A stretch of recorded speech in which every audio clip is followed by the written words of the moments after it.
This is SportsCenter.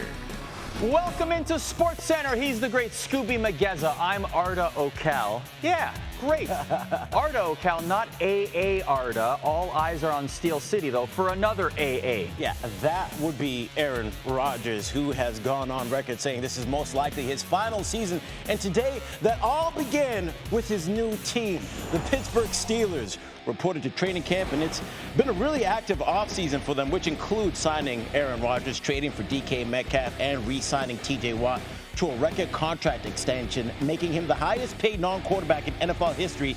Earlier today, Watt spoke to the media for the first time since receiving his contract extension. That's new on SportsCenter.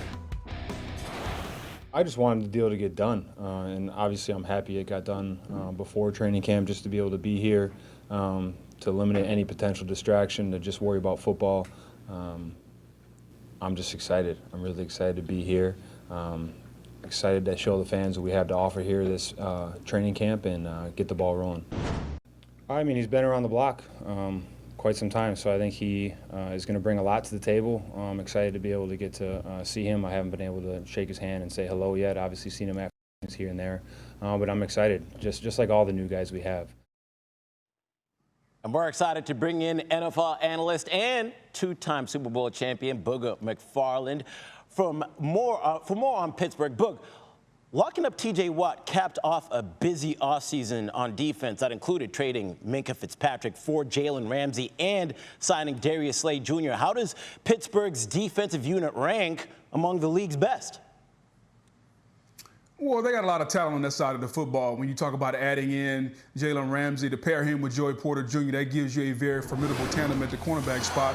And then up front, you draft Harmon out of Oregon to go along with Watt and Hayward up front. So the defensive line is going to be there. They have a ton of players. The key is going to be, can those guys stay healthy, number one, and can they gel during training camp, number two? I think as long as health withstanding, those guys can do that. They got a lot of experience, a lot of playmakers, and I think their ability to play man-to-man on the back end with those corners, I think is going to give them a great advantage against some of the competition in the AFC. Yeah, so as for their offense, there's a lot of newcomers on that side of the ball as well, with Aaron Rodgers and DK Metcalf headlining that group. What should Mike Tomlin's top priority be to get this offense going?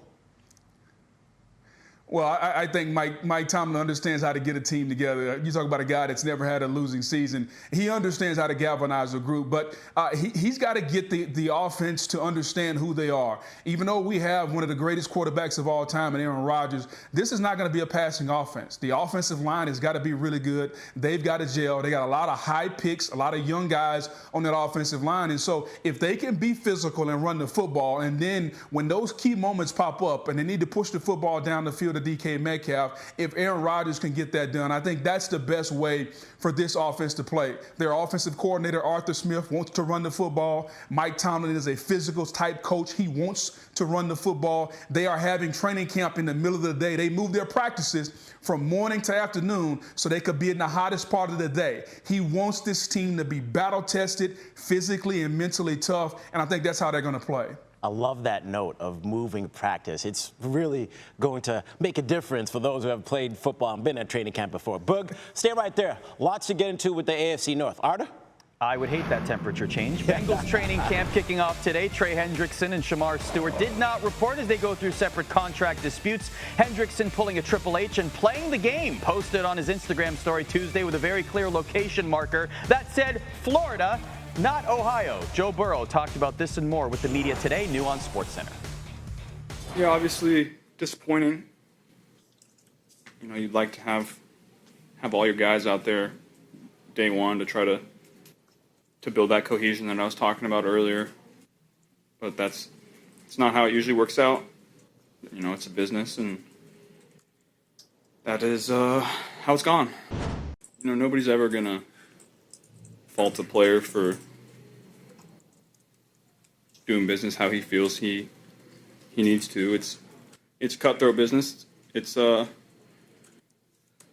got to fight for everything you can get. That's how it goes. Booger is back with us. So Booger, what do you make of the Bengals handling of the Hendrickson situation? I think they've done it all wrong. I think any time that you go all in, which is kind of what they've done from an offensive perspective, having two of the more pricey receivers in the National Football League, Jamar Chase and T. Higgins, and we all know the reason they did that because that's what Joe Burrow wanted. But even that offense, with all those weapons last year, couldn't mask a defense that was porous. And the guy who's led the league in sacks, not only last year, but the year before, you don't want to pay him. And I get it. He's going to be north of 30 years old, the guarantees and all that.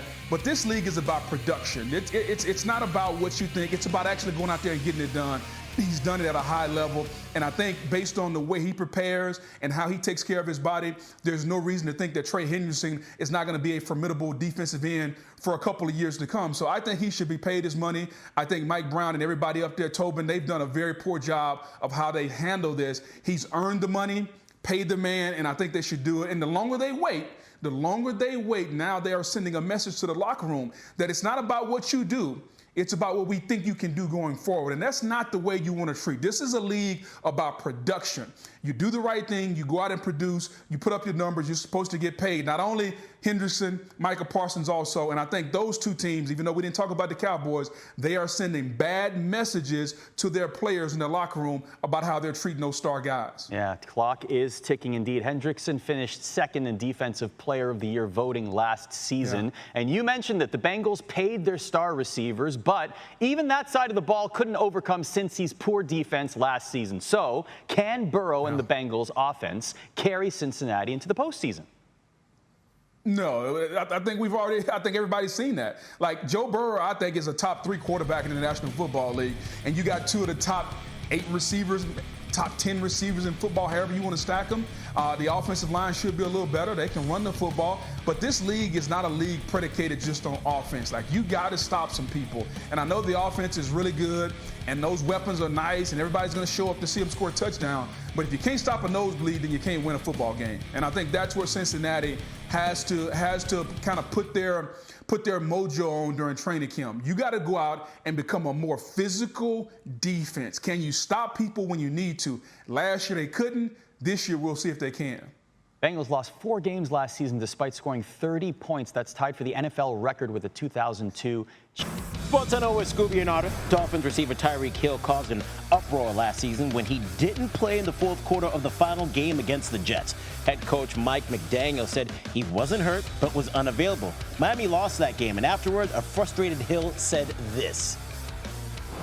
This is my first time I haven't been in the playoffs, man, so I mean, for me, like I said, man, I just got to do what's best for me and my family, dog. If that's here, or if that's wherever the case may be, man, I'm finna open that door for myself, dog.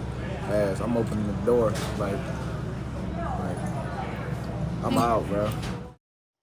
Listen, there's a lot of emotions at the end of an unsuccessful season. I get it. So after an off season, to just chill out a little bit.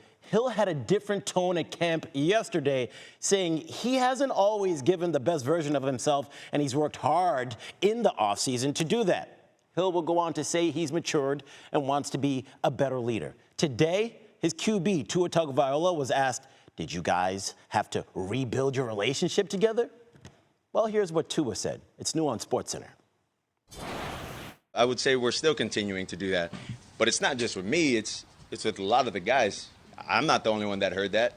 You guys aren't the only people that heard that. You know, a lot of people that follow football, that follow the Miami Dolphins, that follow Tyreek, that are fans of his, you know, everyone has seen that. So when you say something like that, you don't just come back from that with, hey, my bad. You know, you got to work that relationship up. You got to build everything up again. And, yeah, it's still a work in progress, not just for me, but for everybody. But you know, like I said, he's working on himself. He's working on the things that he says he wants to get better with and do better on. So that's the first step to me, and so I commend him for doing that. Let's bring back Booger McFarland for his perspective. Booger, what's your reaction to what Tua had to say about Tyreek Hill? Well, I think it's kind of alarming when the quarterback comes out and talks about repairing the relationship, it just goes to show you that you got to be careful with your words. And Tua, remember what was said at the end of last season. But understand this, what was said last year, that's last year. All he's got to do is come out this year and work hard and show Tua and show everybody else that he's willing to do what it takes for them to be at their very best. And I think the relationship can be prepared. But understand this, anytime you say the words that Tyreek said last year, and you look at everything that's going on around this Miami Dolphins team, the offense hasn't been quite as good the last couple years. We haven't seen the explosive plays. There have been some injuries, been some off-the-field stuff. I think if you're Tyreek, you got to come out and show up and remind everybody that you're one of the top 5 receivers in the National Football League, and remind Tua Tagovailoa, all he's got to do is throw it up, and you're going to run underneath it. It's July. There's a lot going on. We're looking for sound bites. I think there's a little something there, but nothing, and I mean nothing that can't be overcome over the next 4 or 5 weeks before we get to the regular season. Yeah, score some touchdowns and things will end up being better. And everything will be okay. Exactly. Stating facts. We appreciate you, brother. We'll see if everything turns out just fin. Over to Patriots camp, where we don't have Brady DeMoss quite yet, but that's what they're working on. One way to build chemistry, proximity. The team put new receiver Stephon Diggs' locker directly beside that of quarterback Drake Maye. The hope is that the pair develop the chemistry needed to become a dynamic duo. Drake Maye spoke earlier, new on SportsCenter. I think coming into year 2, hopefully, will be a kind of bigger stride for me. Kind of take the next level to playing, kind of chess match with the defense. And then I think you've got guys around here that are tired of losing around here, and the guys that want to win. I think that's what excites me most. We guys want to win around here. I think the past 2 or 3 years around here, and the past year for me, I can only speak for myself, but I think there's guys around here that are tired of losing and want to win. Not a great start for Diggs, though. Struggling on puppy adoption day puts the cutie good doggo down and says, nope. The doggy says, I need my human around on Sundays. Find me a different home. Oh, that is so funny. He's still going. He's still chasing. The dog days of training camp. He does not want to be a part of it. He was going to go under that trussing there, too. He was like, you can't find me here. Come on, Diggs. I'm a little bit disappointed in his quickness to be able to catch a dog there. New on SportsCenter, with 30 teams having already reported to training camp, the Pittsburgh Steelers will begin theirs today. It's been an active offseason for the black and yellow, to say the least, having made a handful of moves that include signing Aaron Rodgers, trading for DK Metcalf, and re-signing TJ Watt to a record contract extension. Joining us now is our Steelers reporter, Brooke Pryor, her 6th training camp covering the team. Brooke, you were in the room for that presser. What more can you say with what TJ Watt said?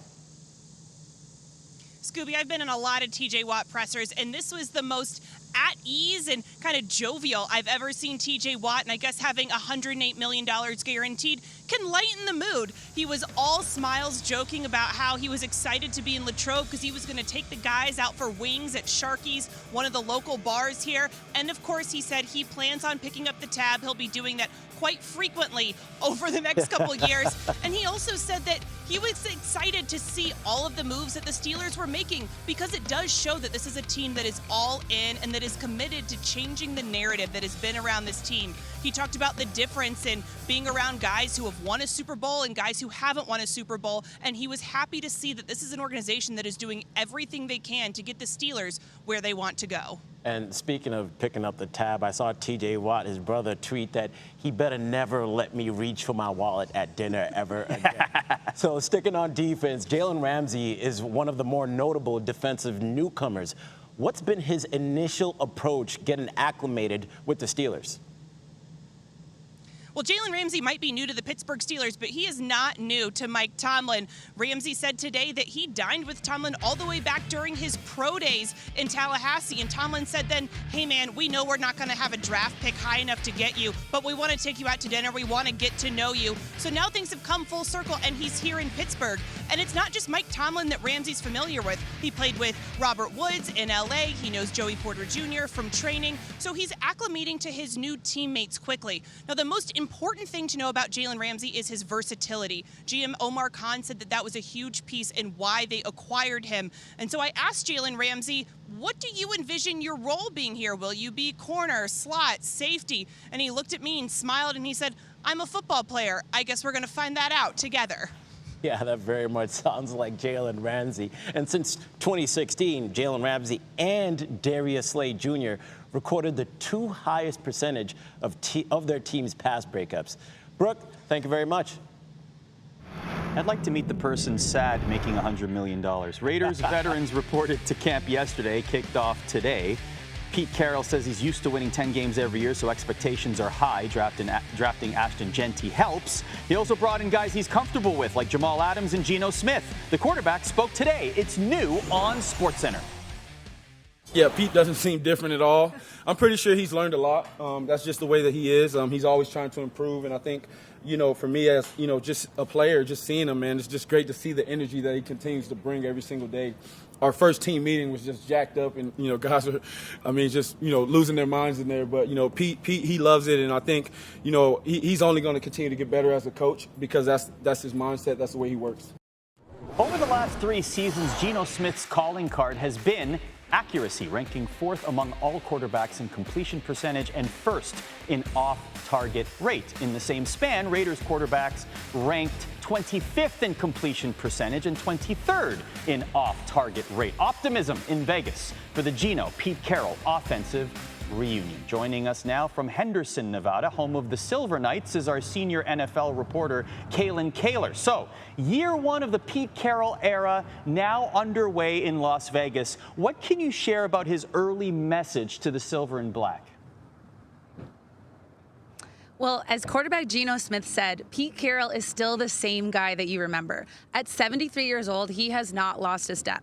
We're watching him at practice today, and he doesn't walk around the field. He stalks the field with a burst of energy. He was playing catch. He's wearing gloves as if he's a receiver. And wide receiver Jacoby Myers told us that energy is contagious to the players. They feel it. And as you mentioned, Carroll has big expectations for this 4-win Raiders team, a team that didn't even win a division game last year. He said he's been winning 10 games a year for the last 20 years. And listen to this stat. He was almost right on that number. Pete's coached 18 NFL seasons, and 13 of those 18 seasons, he has won 9 or more games as a head coach. So he was close on that one. I talked to defensive coordinator Patrick Graham, who said he's been having the most fun this spring, because of Pete Carroll. Him and the players have been having fun. And so now we have to see, will that fun translate to wins on the field? Wins create fun, and the Raiders have missed the playoffs 20 out of the last 22 seasons. We'll see what Carroll can do with them. Kaylin, thank you very much.